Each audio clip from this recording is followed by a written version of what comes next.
Welcome to GCAP 2021. My name is Tony Albrecht and I'm a principal engineer at Riot Games.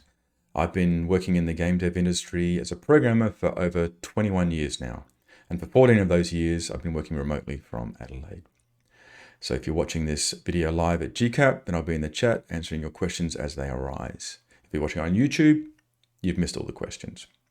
So my talk is titled Curiosity, Communication, and Compassion, how to become a better programmer. But before we get started, I was just wondering, how many other people saw the GCAP theme art and thought, crazy climber? Just me? Yeah, okay. Well, let's get started. So,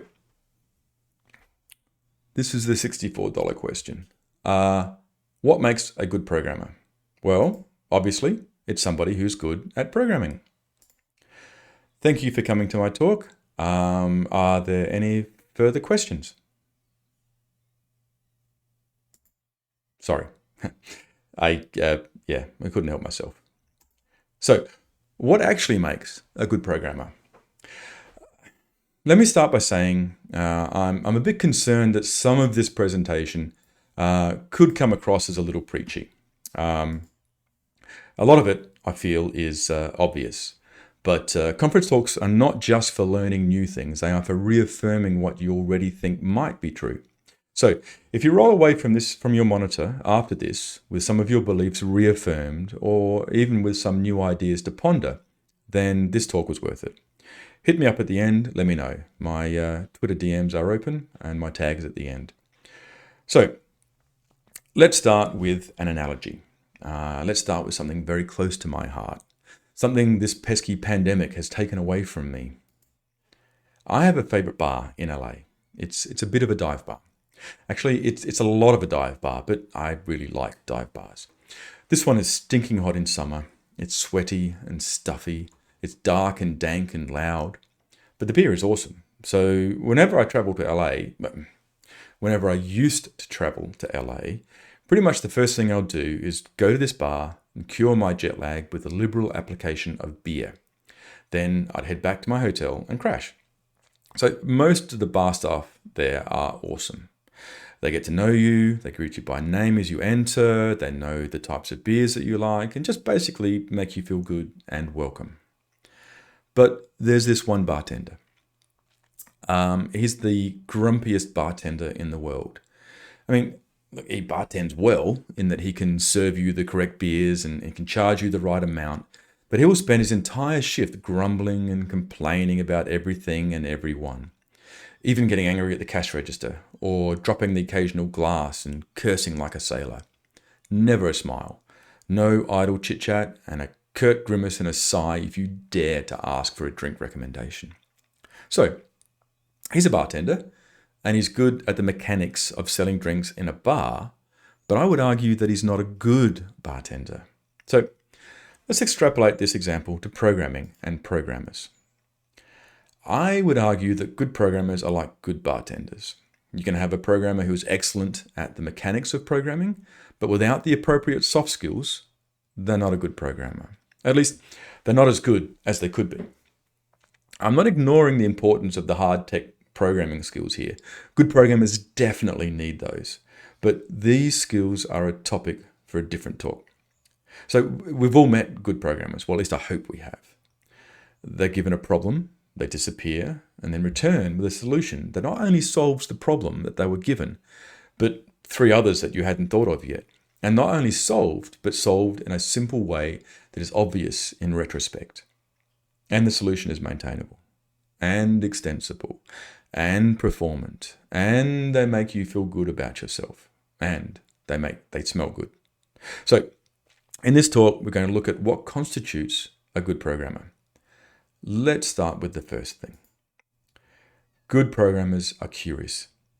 Curiosity in programmers is essential. Why does it work this way? Why doesn't it work this way? Why is it so? By the way, if you know who that was, then you are officially old. So earlier this year, at right, we were looking to save some memory in League by reducing the size of the static buffers that were used by particles. These buffers seemed overly large, so we were hopeful that we could reduce these significantly and then save a ton of memory. But we needed to be sure. We didn't want to change the limit and then have particles disappearing or not appearing in game. They're a fundamental part of the gameplay. So we turned on some data collection and extracted the maximum number of particles simulated per frame in games played on our public beta servers, and discovered that yes, we were hitting the maximum of 16,000 particles in some games. So now we had two options. Option one, oh well, we can't save any memory then, back to the drawing board. Or option two, okay, so why are we maxing out the particle count? That was unexpected. So we collected more data. We've got some averages and histograms of particle maximum counts and per champion and per game mode. And eventually we figured out that there were a few badly behaved particle systems that in certain rare conditions on certain champions would spawn a lot of particles, which was in turn causing frame rate drops, which obviously is bad. So we fixed those bugs and we provided the VFX artists with some more tools to be able to identify these situations when they occur in the future. So in looking for memory savings, we fixed some frame rate drops because of curiosity. That spidey sense, that curiosity is so valuable. Although care must be taken not to venture too far down the rabbit hole if there are time constraints. And to be honest, there are always time constraints. For example, I worked with a programmer who was tasked with putting together a user interface implementation for the PlayStation 2. He went off and emerged 2 weeks later from his darkened lair with a first pass at a lip sync system which fed off of the voiceover recordings, which is great, but we didn't have any voiceover in our game. So, to be clear, that drift from the original task was a management issue, more so than the programmers, well, purely the programmers anyway. That drift should have been identified much earlier on, and that programmer held back on track. It shows an issue that's not just the programmer's fault there. So, curiosity about languages, about hardware, game systems, mathematics, music, physics, art, are all incredibly important. That curiosity leads to the pursuit of knowledge, and knowledge leads to understanding, and understanding leads to wisdom. And that wisdom will help you to make better decisions in the future. I have a million stories about how curiosity has benefited. For example, my 2009 Pitfalls of Object-Oriented Programming talk stemmed from a curiosity about how the PlayStation 3 CPU worked at the silicon level, and it's influenced my programming ever since. Einstein described himself as being passionately curious. I think that's a great thing to aspire to, being passionately curious. So, good programmers communicate. When I first started working in game dev, I worked with a programmer who was brilliant, but rarely communicated with the rest of the programming team. At one point, he shifted his sleep pattern to a 28-hour circadian cycle with a 12-hour workday. So getting his 8 to 10 hours of sleep every 18 to 20 hours.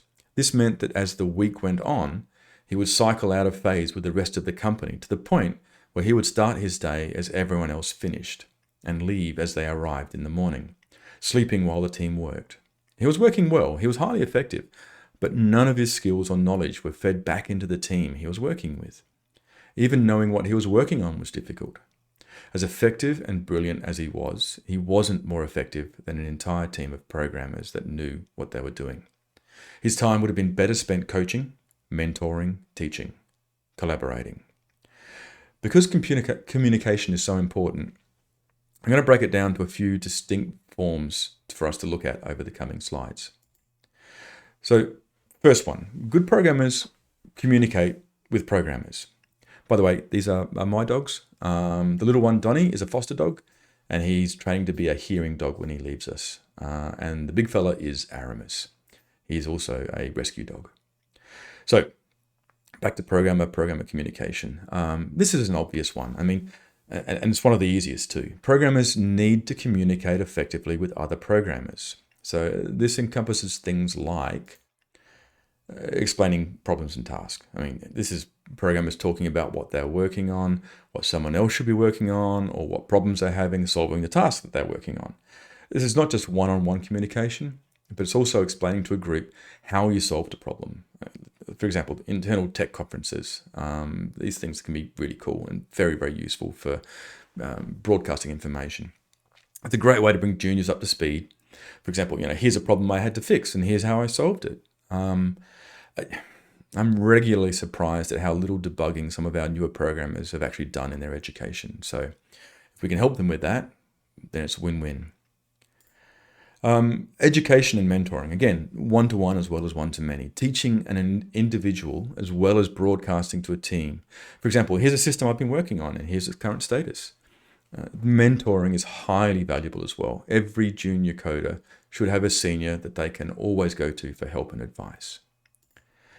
Let's talk about code reviews. These are, in my opinion, crucial for a well-functioning team and code base. It ensures a certain standard of coding that can be applied across the company, as well as broadcasting solutions and system design outside of a single person's mind. But code reviews in text only can be a little daunting for the reviewee. Pure text can be a little harsh sometimes. It's hard to get a lot of clear perspective on what someone's meaning through text. Mistakes can be made easily.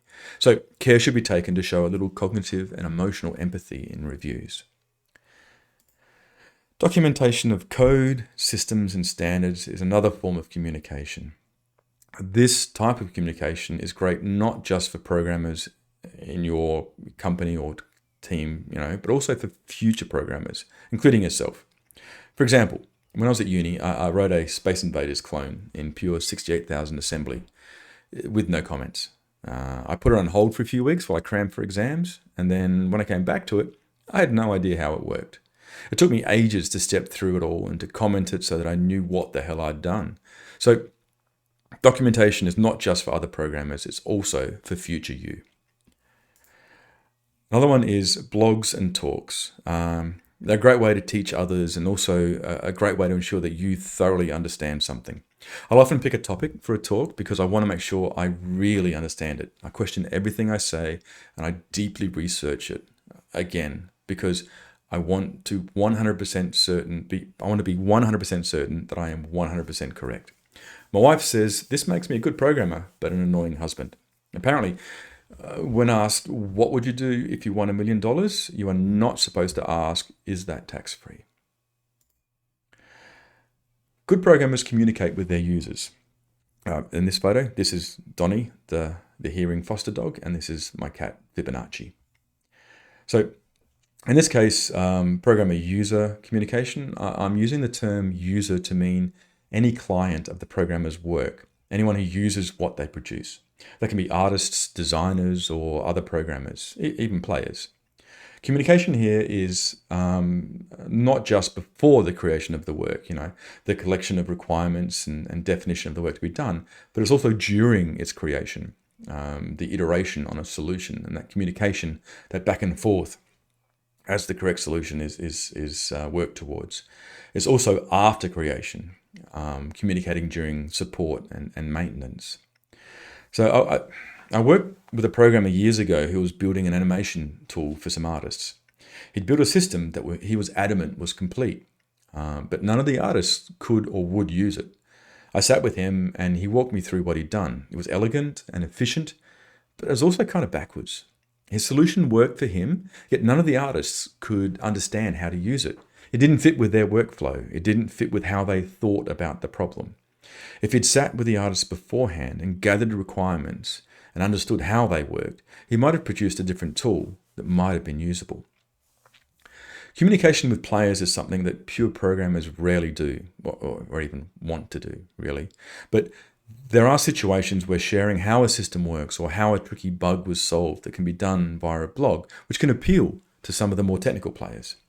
Communicating the complexity of game dev can also help educate players as to better understand why some bugs can take a while to be fixed. Well, theoretically. Engaging with players over bug reports can also be valuable. Understanding the perspective of a player of your game can change your priorities as a programmer. What you as a programmer think is crucial might be irrelevant to a player. Programmer management communication. Good programmers can communicate with management. I mean, explaining complex programming issues to a producer or manager who isn't a programmer can be difficult for both sides. A programmer who can clearly and simply explain complex programming problems, at least to the level required for scheduling, is worth their weight in Bitcoin. I would go as far as to say that a programmer that can explain a complex problem in a simple fashion understands the problem better than one who can't. Programming can be quite opaque. No one but other programmers really have much of an insight into what we're doing, especially on big teams. So take the time to broadcast what you have done and why it's good. Post something in Slack, a GIF of your work in progress, some other tidbit that shows your progress. It helps stimulate communication. It also can help you get some positive feedback and feel better about what you're doing. Also, if you're doing something wrong, it can help you to catch that earlier on. So a few years ago, before I started working in game dev, I worked for a company that mainly did software for mining and defense. But one job I worked on was software that ran on a slaughter floor in an abattoir, which is supposed to automatically scan beef carcasses immediately after they'd been halved. So to get to the abattoir from work, I had to drive for nearly an hour, and the computers were set up in a concrete room off from the slaughter floor, which had a single window which opened out over the tanning room where the hides were boiled.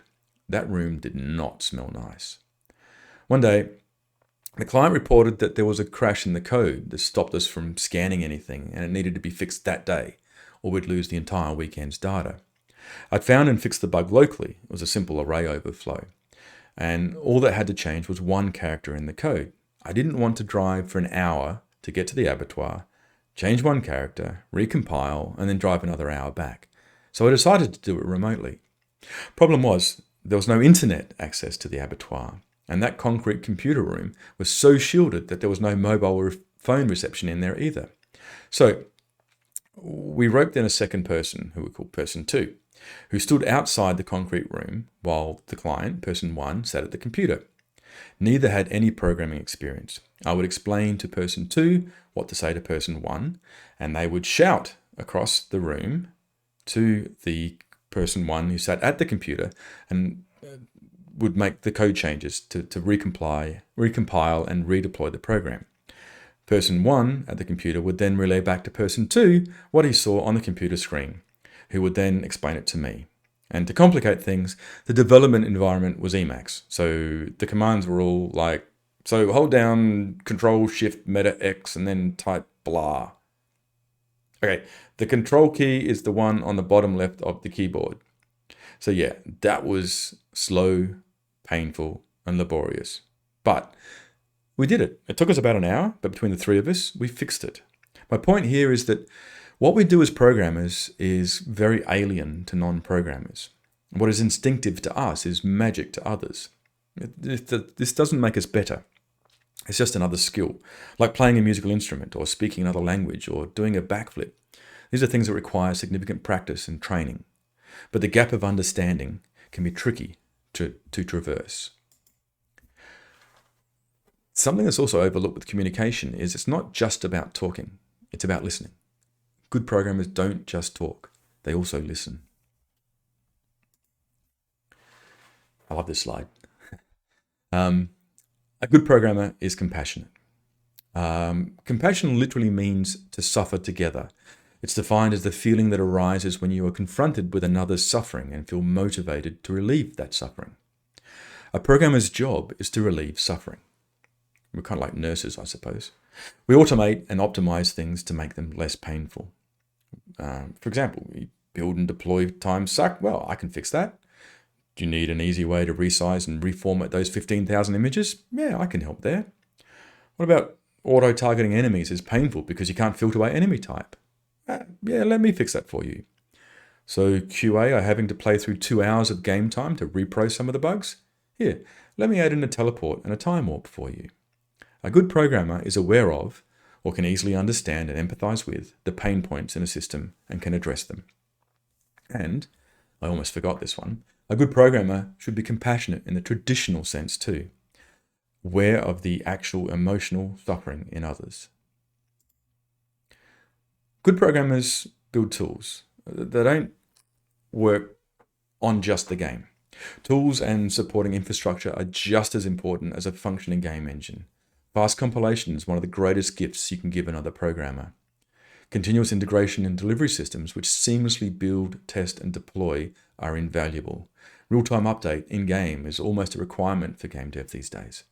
In-game performance monitoring tools are also exceedingly useful, so you can tell what's performing badly without having to fire up a profiler. All of these are external to the actual generation of the game, but all are very important. Back in the early 2000s, I worked on a procedural tile-based landscape generator on the PS2. It was supposed to automatically build our terrains for us. I even did a talk on it at AGDC, but to be honest, it looked like arse. What worked better? Building tools to enable our artists to generate the landscapes more easily. That worked much better. A big part of what programmers do is enable artists and designers. We build useful, usable tools, and then we stand back and let them do the art. Our art is in our code. No one but us sees or appreciates that, but the art our art enables, everybody can appreciate. Good programmers appreciate or understand risk. They understand the implications and the potential ramifications of their changes. They know that checking in on a Friday night just before they leave for a 2-week holiday is a bad idea. They know what to tell QA to look for with their latest changes to help them find the bugs that might be there. They also know that things go wrong, and sometimes catastrophically. They will build in mitigations or backup solutions to enable should critical features fail. At Riot, we have some live toggles and micro-patching that allows us to turn off or change entire features and fix some bugs in the game even after it's been released. Good programmers know that things break and are prepared for that. The thing is, personal growth occurs when you're out of your comfort zone. So we should be striving for that, choosing tasks in areas where we've not worked before to broaden our areas of expertise. But being out of your comfort zone for too long can be stressful. Also, being too far out of your comfort zone may result in you not being able to perform adequately. About 9 or 10 years ago, I was working on a job for Insomniac Games, porting some code to SPU on the PS3. I'd been on it for twice as long as I'd intended, and I'd gotten to the point one Friday night where I figured it's impossible. I couldn't do it. So I stopped for the weekend, fully intending to say that it couldn't be done. I mean, I felt awful about it. I was disappointed in myself. I was embarrassed. But what could I do? But I woke up on Sunday morning with a solution. It took me a couple of days to implement, but it worked. I was so relieved. About 6 months later, I met with some of the engine team from Insomniac at GDC, and I was told how impressed they were with what I'd written. I mean, I was convinced that the solution that I'd eventually found was obvious and that I was just too stupid to find it in a timely fashion. I was pushed out of my comfort zone, and I grew as a result. Not only that, the programmers I was working with were good programmers and understood that some things can take a little longer than expected. And they were also able to compliment a job well done in person when they had the chance. And honestly, it made me feel awesome. Good programmers prefer simplicity. Simple code is easier to maintain. It's easier to optimize. It's easier to work with. Simple is hard though. Complex is easy. As Brian Kernighan put it, debugging is twice as hard as writing the code in the first place. Therefore, if you write the code as cleverly as possible, you are, by definition, not smart enough to debug it. So when coding, you solve the problem or implement your task, and then once it works, step back and think, is everything I did for this necessary? What can I remove? What's the bare minimum I need to do in order to solve this problem? When there's nothing left to remove, you're finished. Good programmers are considerate. They leave the code in a better place whenever they touch it. They provide useful comments on why code is written the way it is, not what it does. Being considerate for others is also being considerate for future you. Useful documentation on your new system, how to use it, how to extend it, how to debug it. Being considerate is not checking in on a Friday night just before leaving work. It's making sure that risky changes are treated appropriately. I mean, are there mitigation strategies in place? I mean, consider how another programmer would use a new API that you're building, for example. I mean, is it convenient? Is its use obvious? Have you tried using it yourself? Could a user of your API pass in values which could break things? Maybe you could assert on things and catch those types of problems. Consideration is not just about code, though. It's also about people. Can you see a programmer struggling with something? Can you help? Good programmers don't gatekeep. There was a time when, in order to learn anything of academic use, you had to first learn Latin. It was a gatekeeping language. It kept academic knowledge out of the minds of those unfortunate enough not to know Latin. And to learn Latin, you need to go to certain schools. It added an unnecessary barrier to academic learning. So those less privileged did not get that opportunity to learn. So you can see the same thing in programming. Coders who are consciously protecting their field of expertise by being purposely obtuse, or maybe they just have bad coding habits, or they're trying to flex their coding muscles with the latest and greatest language additions and are shoehorning them into the code base just for the sake of showing off. Or it could be that they are just curious about the latest language features and are eager to use them, regardless of the level of adoption by other programmers within their company. This is the use of intentional complexity or obfuscation in order to restrict others from your field of interest or expertise. This is the opposite of communication. This is protecting your worth by hindering others to help yourself. It's nasty stuff, and you really don't want to be that person. Good programmers share their knowledge and encourage and even teach others to work in their areas of expertise. Good programmers are honest. They're honest with themselves and with others. They know when to say, hey, I'm stuck here. Can you help me, please? They don't bullshit about their experience or skills. Sure, I can work on that shader task. I'd like to, but I've not really done much shader work before. I'm definitely interested, but it'll take me a little longer than somebody else. Who's the subject matter expert for shaders so I can talk to them? When making time estimates for tasks, be honest. You might want to buffer a little bit. You want to be aware of how much time you actually take based on what you estimated. I mean, if things are taking longer than expected, and this happens all the time, make sure to let somebody know. I mean, when you make an estimate about a problem, often that problem is loosely defined. So your time estimate is purely just that, an estimate. As you know more about the problem, then you start to get a much better idea of what's involved in solving that problem. So you're able to give a more accurate time estimate.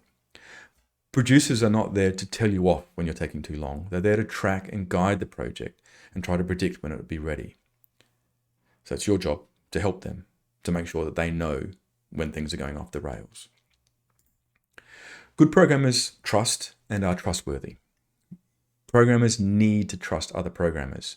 Trust that their work is tested and robust. Trust that their work is efficient and as simple as possible. And that trust has to be earned. Honesty helps with this, but it takes time. I've been working remotely for 14 or 15 years now, and earning trust remotely is hard. Wherever I've worked, I've made an effort to physically attend the main workplace in order to meet with the other developers. Not just in the workplace, but out of it, for meals or coffees or drinks in a dive bar. So to get to know the other devs and for them to get to know me, this is easier to do face-to-face. So more effort must be taken to do this remotely.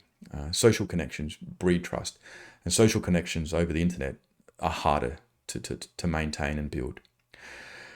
Another thing about trust is, I think that it's important to default to trust within your company. Assume that the other person that you're working with is doing their best, that they're making their best decisions based on the knowledge that they have.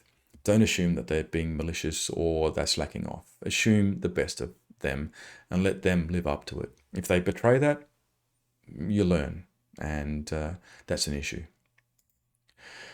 Good programmers are multipliers. You've heard about 10x programmers. These programmers, these mythical programmers, produce 10 times the amount of work that a normal programmer does. And these people do exist. I mean, I work with some of them. But you can achieve like those highly productive programmers by providing work that helps other programmers to be more efficient, by building better debugging tools, or speeding up compilation, or by teaching others. Just think how much benefit there is in speeding up a build or a cook process from 20 minutes to 10 minutes. Or halving the build times can free up significant numbers of programming hours, not to mention reduce the time for distraction while compiling. Good programmers have broad experience, and here broad experience relates to all sorts of things. From the technical, different languages, different tools, operating systems, to skills, art, audio, user experience, physics, maths, even to life, experience in travel, different upbringings, different nations of origin, different hobbies. This broadness, usually from a tech point of view only, is referred to as a T-shaped programmer. And they have some experience across a wide range of areas, but with a deep expertise in one or more areas. I've got a story I'd like to use to illustrate this T-shaped programmer. It's from here. So this is a story from back in the 80s when computers were massive and required their own air-conditioned room to function. The system in question was running these massive tape drives, and during a run, which would take 6 hours or so, these drives had to have their tapes swapped out for new ones to keep the run going. But sometimes it would crash right in the middle of a run, requiring them to restart, putting the team hours behind schedule. All of the hardware had been swapped out, the code had been checked, new hardware had been put in, and it'd still crash randomly. So an expert was called in. He took a chair and he sat in the computer room with a cup of coffee, and he watched the attendants run the job. They were switching out tapes and generally maintaining the run. Eventually it crashed, and everybody looked at the expert, who shrugged and ordered that the job be queued up again. 6 hours later, it crashed again. The expert still had no idea what was wrong. By the third crash, he'd noticed something. The crash occurred when the attendants were changing the tapes on an unrelated drive. And furthermore, he realized that the crash occurred as soon as one of the attendants walked across a certain tile on the floor. The expert called in the maintenance office, got a new tile, installed it himself, and the problem went away. What had happened was that one of the aluminium tiles was warped. When an attendant stood on the corner of the warped tile, the edges of the tiles rubbed together. As the plastic connecting the tiles rubbed together, they produced microsparks, which in turn caused RF interference. Back then, RAM wasn't shielded very well from RF interference, so this spark was actually corrupting RAM and triggering the crash. This story highlights the importance of a broad set of knowledge. This expert knew enough to know that sparks could cause a crash in memory, which is crazy. It's very important to know your medium as a programmer. This is the thing that your art is built from. For a programmer, this is not just the language or the engine. It can also be the hardware that you're running on. Understanding at a deep level how your code runs or is run is critical to performant, maintainable code. Good programmers complement. Positive feedback is crucial for mental health and growth, but it is subtly more difficult when working remotely. Good programmers will go out of their way to complement good solutions or good initiative. A short message in Slack or in a code review can do wonders, particularly from more senior programmers. Go out of your way to reward good work, or good effort even. But don't bullshit it. Give credit where credit is due, but don't give it where it's not. Public kudos are excellent, but even in private, they are very valuable. Be careful with criticism though. That should happen in private, one-on-one, and always with the goal of education and improvement. Good programmers have hobbies. I'm not talking about a programming hobby like building a game for your Amiga 500 or coding up a demo in Unreal 5 so you can figure out what these nanite things are that everyone's talking about, although these are valid and useful hobbies and fun. Rather, I'm talking about hobbies outside of your coding, an activity that can give you a break from the intense laser focus of your job. Anything from bushwalking to boxing, from making sourdough to making music. Activities that can get you outside or encourage socializing are worth bonus points. Cardiovascular exercise stimulates neurogenesis, creating new brain cells as well as boosting creativity and memory. The benefits of hobbies are not just physical ones. Doing other things with people outside of your job makes you more open to diverse opinions and points of view. It helps you to become a more rounded person, more interesting and more interested. I've been doing martial arts now for about 7 years, and I relish not only the physical challenge, but interacting with people that don't create computer programs for a living. They only use them. But simple physical hobbies are great for de-stressing, for taking a break and just relaxing. Brains need a rest sometimes, and bodies need exercise. Good programmers take care of themselves. You need to know your limits. Work when it's working, break when it's not. Working from home is tricky. You can be hyper-focused, and you can also be hyper-distracted. Be aware of how much of your day is functional, and which parts of your day are functional. Do you work better in morning, afternoon, evening, early hours of the morning? At Right, we have extra mandated days off, and even an extra summer for them, winter for us break, which is forced on us because people don't take enough breaks when they're left to their own devices. So sometimes a company needs to step in and say, hey, don't. As I mentioned in the hobby side, physical activity is crucial for mental health. Get some exercise, even if it's just a walk or a podcast or an audiobook or a little bit of gardening. I've recently shifted my working hours so that I take a 2-hour break in my morning. So I do an hour of meetings, take 2 hours, then come back in and work till about 7. This allows me to do some other stuff outside of work, like some gardening or personal exercise or whatever. It allows me to get some things done so that when I'm getting back into work, I always feel like I've succeeded. I've done something that's successful. I've completed some tasks. Because previously, working 9 to 5, you get to 5 o'clock, you're knackered. You don't want to do anything around the house, and it's hard. So this is a way for me to switch things up a little bit. And honestly, I think it's been working. Also, sleep. Sleep when you need it. Force yourself to take some downtime if you're not sleeping enough. Your job as a programmer is to make other people's lives easier. You don't just solve complex problems, simulate physics, and emulate intelligence. You don't just implement the rules for new worlds. You also reduce the amount of mundane work that people do. You enable others. You provide space for them to be better. You help them. Good programmers take pleasure in other people's happiness and success. Good programmers relish the growth of others. Good programmers nurture. Of course, hard coding skills are important, but they're not the only thing that is important. Aptitude, experience, and all of the soft skills mentioned in this talk are all very important. And as such, a company's interview process should reflect that. Yes, definitely, test for the hard tech skills, but also look for the soft skills. One of the things that stuck with me from my 6 hours of Riot interviews was what they call the airplane test. Basically, it was, from the interviewer's point of view, could I spend 12 hours sitting next to this person on a plane? I think that's an attribute that we should be optimizing for. We spend so much time at work, we should be spending it with people that we respect and like. There was a time many years ago when I would have argued that soft human relationship type skills were irrelevant to being a good programmer, that all that mattered was how effectively or quickly they could solve a given programming problem. And while that is important, I believe now that these soft skills can magnify the hard skills of a programmer to affect not just themselves, but their entire team. Those same soft skills can make your workplace a better place to be and make you not just a better programmer, but a better person. Happier, friendlier, calmer, smarter, and nicer smelling. So I hope you found this talk useful, and I hope you found it enlightening. My DMs are open, so hit me up if you want to discuss anything or after any clarifications. I'll be in the chat after this for as long as I can. So thanks for listening, and enjoy the rest of your GCAP. See you next time.